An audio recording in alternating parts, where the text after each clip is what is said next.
বন্ধুরা, ওয়েলকাম আমার নতুন ভিডিওতে। কেমন আছো তোমরা? আশা করি ভালো আছো। তো দেখো রেডি টেডি হয়ে যাচ্ছে কোথায় বলো তো? তোমরা তো জানোই কালকে আমি একটা গাড়ি নিয়ে এসেছি সেকেন্ড হ্যান্ড। তো সেকেন্ড হ্যান্ড যাই হোক, তো পুজো না দিয়ে তো গাড়ি আর চালানো যায় না, তাই না? তো এখন যাচ্ছি, দেখো তোমার দাদাভাইয়ের সাথে যাচ্ছি হচ্ছে ইস্কনে। সেখান থেকে গাড়ি পুজো করে নিয়ে আসবো, নৃসিংহ মহারাজের কাছে যাচ্ছি। তো এটাই তোমাদের সাথে শেয়ার করা ছিল, প্লিজ স্কিপ না করে ভিডিওটা দেখো। তো অনেকটা দূরে এসে বলতে এখন বিকাল টাইমটা গাড়ি ভালো হয়। তো পুজো দেওয়ার যা যা লাগে সব কিছুই নিয়ে নিয়েছি। তো চলো তোমরা দেখতে থাকো, আমরা যাই, ওখানে গিয়ে আবার দেখাবো। তো দেখো চলে আসছি ইস্কন মন্দিরে।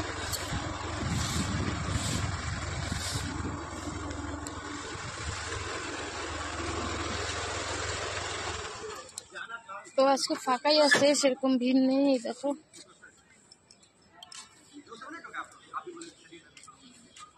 দেখতে পাচ্ছ সব ফাঁকা ফাঁকাই আছে। তো চলো একটু ভিতরে ঢোকা যাক। ঝাড়ুটাকে দিয়ে পরিষ্কার হচ্ছে। চলো আমরা এখন যাব নৃসিংহ মহারাজের ওখানে, দেখে আসি যে ওখানে মহারাজ আছে কি নাই। চলো, অনেকদিন পরেই আসলাম, পুজো দেবো। প্লাস আমি যে প্রথম পেমেন্ট পেয়েছিলাম তখনই ভগবানের জন্য মানে ক্ষীর আর পুরীর জন্য কিছু মানে দিতে চেয়েছিলাম। তো আর দেওয়া হয়নি, আসা হয়নি, দেওয়া হয়নি। তো আজকেই দিব। তো এই দেখো এখানে যজ্ঞ হয়, বুঝছো? তো চলো দেখাচ্ছি। এই দেখো এখানে কিন্তু এই দেখো হোম যজ্ঞ হয়। আর ওই যে নৃসিংহ মহারাজের এসে কি নাই, চলো না ওখানে খুলে দিব। এই তো, আর ওই যে ওখানে গোমাতারা আছে সব, দেখছো? আর এই যে হচ্ছে নৃসিংহ মহারাজের মন্দির, দেখতে পাচ্ছ? চলো আমরা এখন জুতোটা খুলবো। এটা হচ্ছে মহারাজের মন্দির। এই যে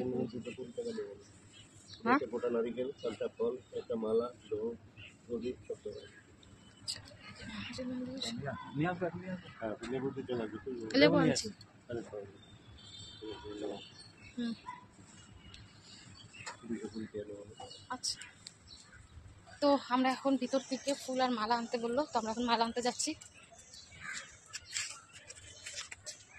ফুল আর মালাটা আনিনি, এমনি যা যা লাগিয়ে এনেছি। তো চলো নিয়ে আসি। এখন ইস্কনের ভিতরে ঢুকতে হবে, যেখানে মানে ওই যে থালা বলে না, নারকেল টালকেল অনেক কিছু পাওয়া যায়, ওটা আনতে হবে।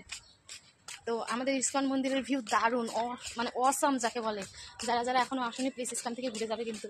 আর যে এখানে কি বলো তো, এখানে যারা মানে অন্নপ্রাশন বা বিয়ের কোনো রিসেপশন নিরামিষভাবে করে তারা কিন্তু এখানেই করে। বার্থডে আমরা এসেছিলাম এখানে, আমার একটা ফ্রেন্ডের অন্নপ্রাশন ছিল, তোমাদেরকে দেখিয়েছিলাম না? ফ্রেন্ডের মানে মেয়ে হয়েছিল, মেয়ের অন্নপ্রাশন এখানেই হয়েছিল।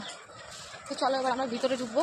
ওই যে দেখো দাদা ভাই আগে আগে যাচ্ছেন, পিছিয়ে পিছিয়ে। উপরে গিয়ে যে ডালা নিয়ে আসলাম, এখানে সব পুজোর সব কিছু আছে। এবার নিয়ে যাচ্ছি ওই মহারাজের ওখানে। তো গাড়ি যে আনলা না,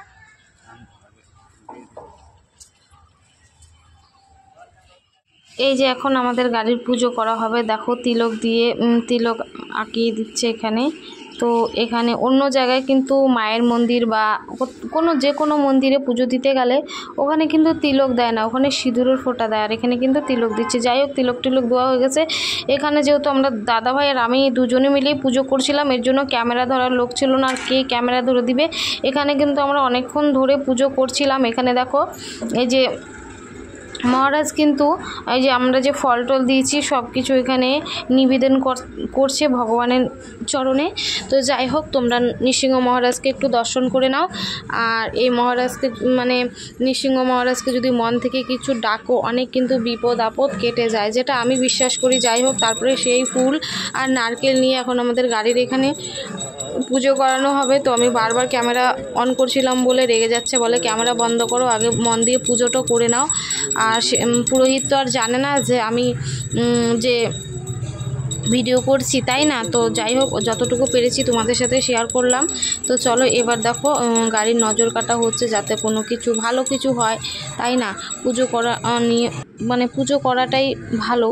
তো যাই হোক, এরপর দেখো নারকেলটা কিন্তু ফাটিয়ে দেবে। নারকেলটা এত সুন্দর বেরিয়েছিল, আর ওখানে বলছিল সেই নারকেলটা কিন্তু আমরা নিতে পারবো না। এই দেখো দাদাভাই ধরেছে, আমিও ধরেছিলাম, কিন্তু আমি তখন ক্যামেরাটা আমাকে বন্ধ করতে বললো বলে আমি বন্ধ করে দিলাম ক্যামেরা। তো তারপরে তোমাদেরকে দেখাতে পারিনি। এরপর দেখো হয়ে গেছে। এবার দেখো নারকেলটা কিন্তু ফাটানো হয়েছে, এত সুন্দর এসেছিলো আর কি বলবো। তারপর লাস্টে কিন্তু লেবুটা আমার ব্যাগে ছিল, ব্যাগটা ওইদিকে রাখা ছিল বলে লাস্টে এই তো লেবু, এই দেখো লেবু গাড়িতে দিয়ে, মানে এই দুটো নিয়মই তো বেশি করতে হয় তাই না। আর মানে যেখানে পুজো হচ্ছিলো ওটা কিন্তু আমি তোমাদেরকে দেখাতে পারিনি। তো যাই হোক, এই তো আমাদের মানে গাড়ির পুজো কিন্তু কমপ্লিট হয়ে গেছে। এরপর আমরা এখান থেকে বেরিয়ে যাব। তো তোমরা কন্টিনিউ দেখতে থাকো, ভিডিওটাকে স্কিপ না করে দেখো, তাহলে পুরোটাই দেখতে পারবে। আর আমাদের একটু দেরি হয়েছিল কেন বলো তো, আমরা গিয়েছি 4:30, 4:30টার মধ্যে যেতে যেতে মনে করো 5টা বেজে গেছে। আমি বাড়ির থেকে বেরিয়েছি 4:30, ওখানে 4:30, ওখানে যেতে যেতে 5টা বেজে গেছে। 5টা কি 6টা, 6:30টার মধ্যে তো সন্ধ্যা আরতি হয়ে যায়। মহারাজ সন্ধ্যা আরতি করে ভগবানের সেবা দিয়ে তারপরে আমাদেরকে বললো যে তোমাদের গাড়িটা পুজো করা হবে। তারপরে দেখো আমরা মালাটা ভুলে গেছিলাম, তো তারপরে এবার গাড়িতে কিন্তু মালাটা পরানো হবে। নৃসিংহ মহারাজার পায়ের ছোঁয়ানো মালা, আশীর্বাদী মালা, সেটা গাড়িতে এখন আমাকে পরিয়ে দিতে বললো দাদাভাইকে। তো আমি কিন্তু মালাটা নিয়ে গিয়ে পরিয়ে আসলাম। তো এই দেখো এবার আমাদেরকে কিন্তু এখান থেকে প্রসাদ দিবে। প্রসাদ খেয়ে দিয়ে আমরা তারপরে এখান থেকে বেরিয়ে যাবো। ইস্কনে একটু ঢুকেছিলাম, তোমরা অন্য ভিডিওতে দেখতে পাবে। তো দেখো এবার আমাদেরকে প্রসাদ দিয়ে দিল, আমিও প্রসাদ নিয়েছি, যে দাদাভাইকেও প্রসাদ দিল। যাই হোক, কোনো কারণে হাত থেকে পড়ে গেছে, হাতে অনেক জিনিসপত্র আছে। তো আর আমি যেটা দিতে চেয়েছি ওটা কিন্তু আমি মহারাজকে দিয়ে দিয়েছি ভগবানের নামে। তো যাই হোক, আমাদের পুরো কমপ্লিট হয়ে গেছে। আমি ওটাই বলছি যে আমি বেরিয়ে যাচ্ছি। তো চলো, ভিডিওটা যদি ভালো লাগে অবশ্যই লাইক কমেন্ট শেয়ার করে অন্যকে দেখার সুযোগ করে দিও। আর যারা যারা এখন ইস্কনে ঘুরতে আসেনি প্লিজ একটু ইস্কনে ঘুরতে এসো। আমাদের এখানে ইস্কন মন্দিরটা কিন্তু অপূর্ব সুন্দর দেখতে, আর এখানে আসলে কিন্তু তোমাদের মনও অনেক শান্তি হয়ে যাবে। দেখো আমি এবার ভিতরে ঢুকছি। তোমাদের দাদাভাইকে বললো পড়াতে, পড়াতে বললাম। আচ্ছা চলো, এই দেখো কত সুন্দর তিলক কেটে দিয়েছে, দেখছো? তো এইভাবেই বর্তমানে পড়াতে হবে, যেহেতু মালাটা অত মানে বড়ও না, তো এইভাবেই নিয়ে যেতে হবে। দেখো, তো চলো ফাইনালি আমাদের গাড়ি পুজো দেওয়া কমপ্লিট। এখন এখানে কয়টা ভিডিও টিডিও বানিয়ে বাড়িতে যাবো। তো চলো সবাই ভালো থাকো, সুস্থ থাকো, টাটা।